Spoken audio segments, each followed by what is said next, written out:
Gee, Dad, did you change your mind and are you going with me after all? No, I wish I could. I'm just going out to the club later for a little practice. Oh, here are the letters I promised you, Jimmy. Now listen, son. I'm sending you out to the National Shooting Championships because I want you to learn how to shoot and how to handle a gun safely. These letters will introduce you to friends of mine who will look after you at each match. Of course, Mary will join you at Camp Perry. Where are Mary and your mother?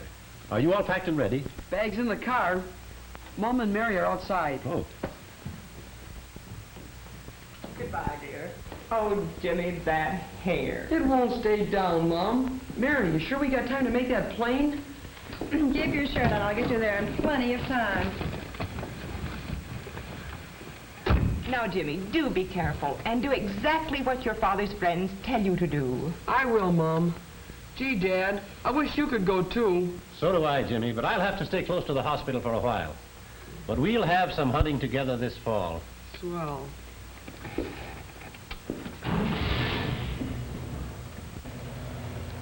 Bye. Here we are over the Mecca of all trap shooters, the home grounds of the Amateur Trap Shooting Association at Vandalia, Ohio, where the Grand American Handicap Tournament is being held. Once a year, contestants flock in here from all corners of the compass, singly and in teams. They come by train, by trailer, by automobile and airplane.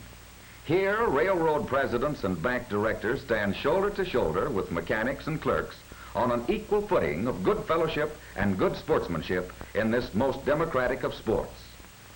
One of the letters given to Jimmy by his dad was addressed to Ned Lilly, winner of the many trap shooting championships.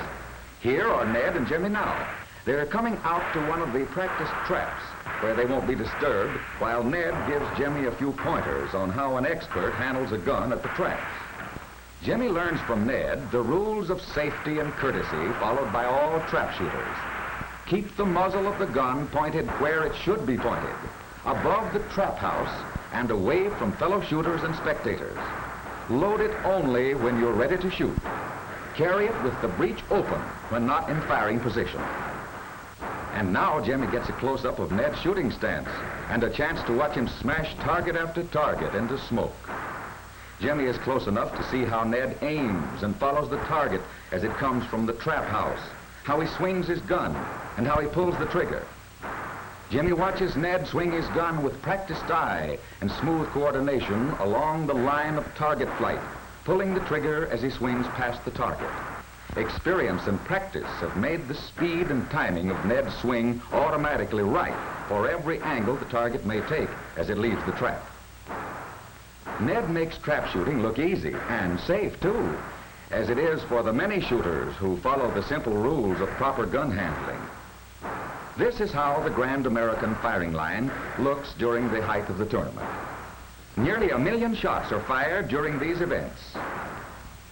There is continuous gunfire punctuated with the calls for targets and the voices of the referees calling the shots. In handicap tournaments, such as the Grand American, many of the events are shot at handicap distances from the trap house. This varies with each shooter's ability, from 16 yards back to 25 yards. Let's watch Ned's squad in action. Here they are, all expert shots. Art Cascaden, Ned, Hale Jones, Charles Young, or Sparrow Young to all of his many friends, and Leela Hall. Jimmy can learn a lot about safe, courteous, and considerate gun handling by watching this squad in action. Shooters crossing behind the other members of the squad from position 5 to 1 always keep their guns unloaded and the breech action open. They load only when ready to shoot. All of the multicolored patches you see on these shooting jackets don't mean holes that have been covered up. These are chevrons indicating championships won, long-run records made, and other achievements that all confirmed trap shooters will recognize. And don't think this is just a man's game. Trap shooting is a sport for the entire family, where mother, dad, and the kids have a great time. Here is the scoreboard showing winners of the shooting events, such as the Grand American Handicap, the North American Clay Target Championship, the Doubles Championship, the Grand American Women's Championship, and many others. But winning is only part of the thrill of coming to the Grand American and taking part in this colorful tournament. Jimmy has found out that, winner or not, everyone who has ever attended a Grand American takes away everlasting memories of the experience of meeting and mingling with sportsmen who handle guns safely, courteously, and considerately at all times. Ned reminds Jimmy of this as they say goodbye. At the National Skeet Championships, Jimmy will find another such group of good sportsmen and expert gun handlers. Here he presents a letter from his dad to Dick Shaughnessy. Dick's due on the firing line now. He tells Jimmy there's a big telescope over by the clubhouse if he wants to get a close-up of all that's going on. Like trap shooting, skeet is a sport for the whole family. Skeet events are divided into classes according to the gauge of gun used. Here at the National Skeet Championships, you will find contestants of all ages from all over the United States. Watching Dick and Pat Larson, Nelson Howard and Don Sperry, Jimmy finds that clay targets are thrown across the skeet field from a high trap house on the left and a low trap house on the right. The targets travel about 60 miles an hour, and the shooters move to various positions around the field in order to shoot at the targets from different angles. Jimmy doesn't miss this chance to get a telescopic view of Dick as he finishes shooting. And he doesn't waste any time getting out there so that he can get some practical gun handling advice from Dick and learn some more about skeet shooting. From Dick, Jimmy learns that skeet shooters must hold their guns so that part of the stock shows under the forearm until the target appears. As Dick points out to Jimmy, the rules for proper gun handling when shooting skeet are simple but important. Load only when standing at the shooting position ready to shoot, and always keep the muzzle of your gun pointed in a safe direction. Be sure your shell pocket contains only the gauge of shell that your gun shoots. Looks simple, or does it? No wonder Jimmy is fascinated. Here is where timing counts. There's an element of surprise, too, for targets may appear instantaneously or be delayed up to 3 seconds. Now he calls for doubles. As he raises his gun, he is already pointing the target going away. See those targets smoke? Notice how he follows through so that he is always leading the target, even after he's pulled the trigger. Not everyone here at the National Skeet Championships can be a champion, but all can handle guns just as safely, Dick tells Jimmy as they say goodbye. Jimmy was certainly a lucky boy to attend these big, colorful tournaments and meet and watch champions handle their guns. And he has still another treat coming. A day at the National Rifle Matches, rooting for Mary to win. Once a year, Camp Perry is the bullseye aimed at by rifle enthusiasts scattered throughout the United States. For here, the National Rifle Matches are held. Quarters are provided for the shooters who wish to stay on the grounds. It's an annual event for entire families. For here at Camp Perry, you will find all types of rifles and all types and ages of contestants. There are so many classes of competition, it would take more than one pair of eyes to see all that is happening during the matches. Schools are conducted by expert instructors to teach the contestants the proper and safe handling of rifles at all times. Ready on the right, ready on the left, ready on the firing line, commence firing. All firing is controlled by the range officer, who gives the signal to commence or cease firing. All contestants are governed by these signals, and unless they're on the firing line and ready to fire at targets, their guns are kept unloaded with breech actions open. These are contestants taking part in the .30 caliber events, in which they shoot as individuals and as teams. They handle their guns carefully and safely, as experts always do. And here are Jimmy and Mary. They have to register first and get a windshield sticker, which permits them to move freely about the grounds in their car. Then they're off to the firing line, where Mary is entered in the .22 caliber events. More people own .22 caliber rifles than any other type of firearm. Inexpensive to buy and inexpensive to shoot, .22 rifles place the fun of owning and learning to shoot a gun within the reach of all. Here, Jimmy sees all the contestants following that golden rule of safe gun handling. Guns unloaded and actions open until they're on the firing line and ready to shoot. This same golden rule should be observed by every owner of a .22 rifle. Gun unloaded and action open when at home, in an automobile, or going to and from the shooting ground. Before Mary goes on the firing line, she takes Jimmy out on the range and introduces him to Thurman Randall, an instructor at the range school and known far and wide as one of the best. Winner of innumerable championships himself, Thurman Randall volunteers to give Jimmy some tips while Mary gets ready to start shooting. From him, Jimmy gets some expert's advice to keep his gun unloaded until he's ready to shoot. He also learns how to stand and aim, and then how to use a sling and get in the proper position for prone shooting.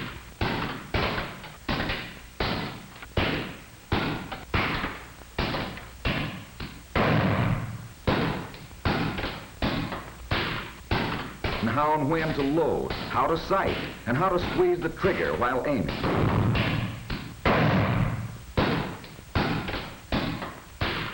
Listening to Thurman Randall, Jimmy can understand now why no accidents happen at Camp Perry, although millions of shots are fired there each year. And now he hurries off to find Mary, and does find her on the firing line in the small bore event. She has her heart set on winning. She takes her time and puts one in the X-ring in the middle of the target. Jimmy finds a telescope through which he can watch Mary's targets. Jimmy watches another bullseye made by Mary, and he's certainly excited. But there's still a few rounds to fire. There's the last shot. A perfect 400, Jimmy reports, but Mary still doesn't know whether or not someone has tied her score. They'll have to wait until the targets are scored officially to know for sure.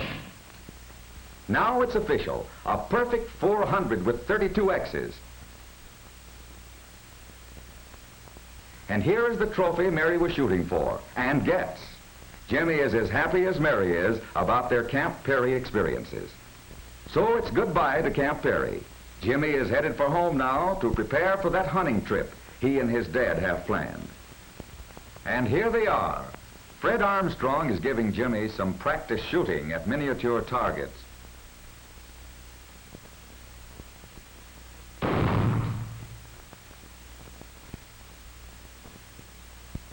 Until Jimmy's dad shows up with his new field gun and invites him to try some targets thrown from a hand trap.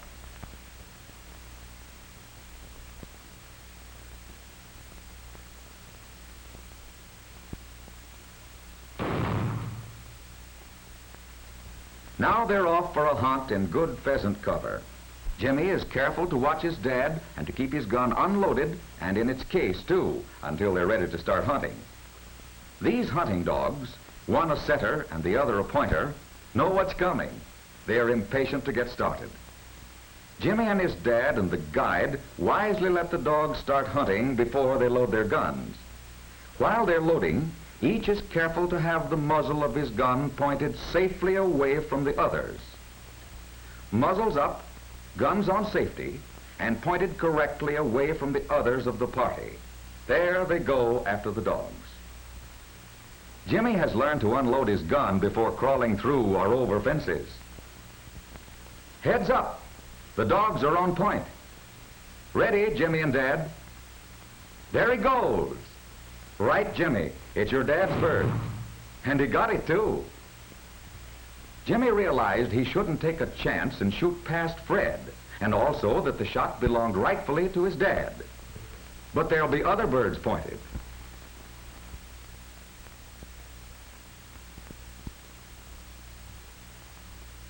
Here's an example of another courtesy of the field which Jimmy learns. When meeting other hunters, it's good hunting manners and a safe practice to unload your gun. Another rule that Jimmy learns is that when lunchtime comes, guns are unloaded to guard against accidental discharge. Hunters are constantly reminded of the rules of safe gun handling by such posters as these. Well, it's been a great day, and back they go now to their car. It's been a day of real sport. And in addition, Jimmy has had a chance to practice safe gun handling out in the field on an actual hunt where he got his pheasant. Guns are unloaded and cased, and so back to camp, tired but contented. already looking forward to tomorrow's duck hunt. Next day, off to the blinds for a crack at the morning flight. Jimmy watches Fred put their guns muzzle up in a safe position before they shove off. Dad's going off on his own with Jimmy's good wishes. Jimmy and Fred have another location picked out. And now their decoys are set out, the boat is grounded in the blind, and it's time to load. Jimmy loads carefully and puts his gun on safety.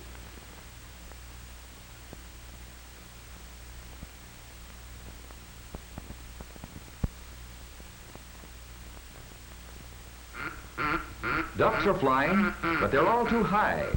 While Fred tries to call them in, Jimmy remembers that shooting at high ones just spoils the sport for everyone shooting near him. But here come some. Jimmy waits, ready to shoot from a kneeling position as Fred calls them in. And now, Jimmy gets one. Jimmy's gun goes back on safety as Fred's big black Labrador retriever goes out to bring in the bird. This is one of the biggest thrills Jimmy has ever experienced, and the retriever looks like he was enjoying the hunt too. But all hunts have to end. Guns are unloaded before they go out to pick up their decoys. And as Fred pulls back to camp, the guns rest muzzle up back where they're in a safe position and where the barrels cannot be fouled with mud. Jimmy's next hunt will be for big game. Here they are up at the Preston Big Game Cabin, deep in the North Woods. Jimmy's going out to do a little practice shooting, first with his .22 and then with his new big game rifle. Plinking with the .22 is fun, but Jimmy's impatient to get in a few shots with his new high-power rifle. Here it is. Fred instructs him how to load and aim.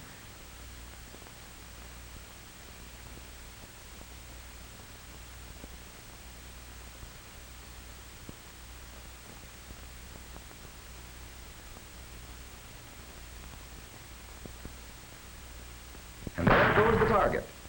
Jimmy evidently hasn't forgotten what he learned at Camp Perry. They're off for a real hunt now.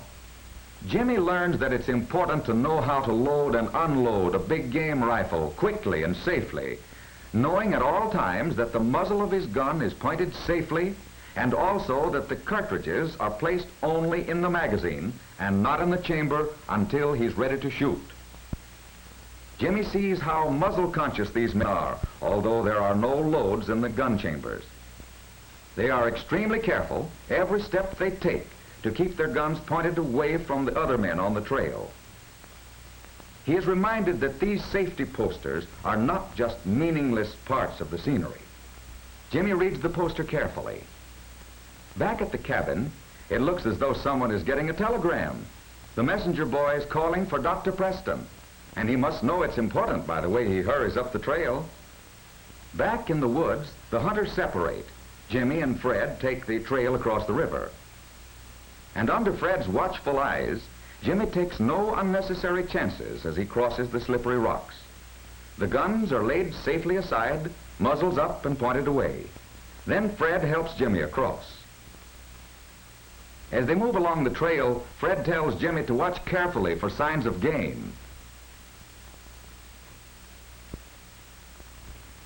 Look out, son. Those rocks are slippery. A sprained ankle.